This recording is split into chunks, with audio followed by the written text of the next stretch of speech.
यह कहानी है भारत पाकिस्तान विभाजन के बाद की।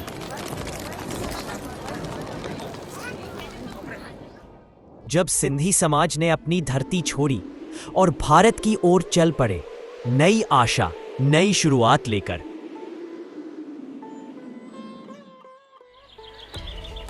वो लोग जिनके पास ना जमीन थी ना छत, सिर्फ भरोसा था सरकार पर और ऊपर वाले पर। उन्होंने सरकार से प्रार्थना की, हमें बसने के लिए जमीन दीजिए। कई बार कहा, हर बार ठुकराया गया। आखिरकार राजस्थान के वल्लभ ग्राम के पास खैरथल नाम का एक गांव मिला।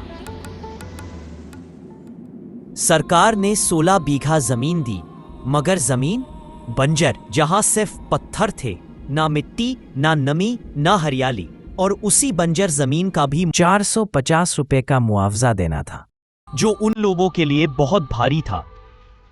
उन्होंने दोबारा सरकार से कहा, हमें उपजाऊ जमीन दीजिए, लेकिन कोई सुनवाई नहीं हुई। इसी बीच एक खबर आई, स्वामी लीलाशाह जी महाराज जयपुर पधारे हैं। उनकी उम्मीद जगी। वो सब जयपुर पहुंचे, स्वामी जी को निवेदन किया, महाराज जी कृपा करके खैरथल चलिए, हमारी जमीन देखिए। स्वामी जी खैरथल पहुंचे, वहां की बंजर जमीन को देखा और एक पेड़ के नीचे बैठ गए। लोग उनके चारों तरफ बैठ गए।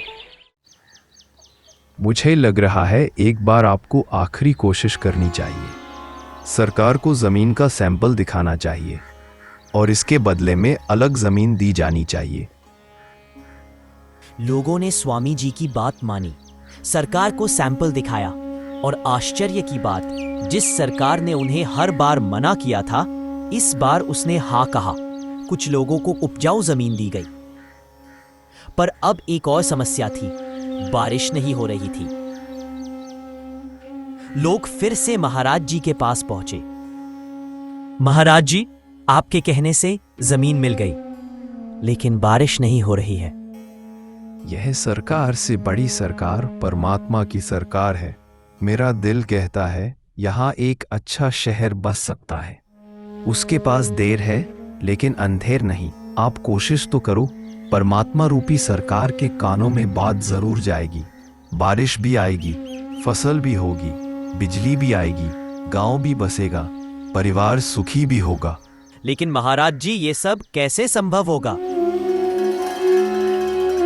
ऊपर देखो और कहो, बरस मेघ बरस, मेघ तू बरस। लोगों ने आंखें बंद की, हाथ जोड़कर बोले, बरस मेघ बरस, मेघ तू बरस। और तभी बादल फट पड़े, मूसलधार बारिश शुरू हो गई। छप्पर फाड़ के आई है, जितनी लेनी है फसल ले लो।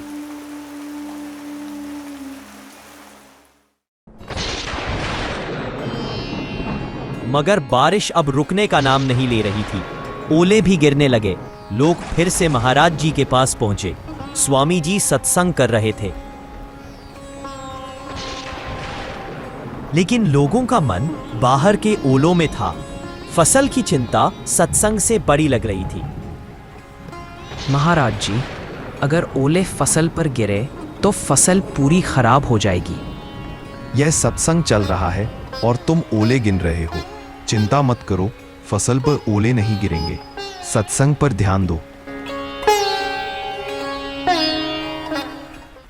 ओले बरसते रहे, गांव में, घरों पर, रास्तों पर, लेकिन फसल पर एक भी ओला नहीं गिरा। जिस पर कृपा होती है, वो संकटों में गिरा होकर भी बच जाता है। कृपा शब्दों से परे होती है। सत्संग करो, संतों का संग करो और खुद को कृपा पात्र बना लो।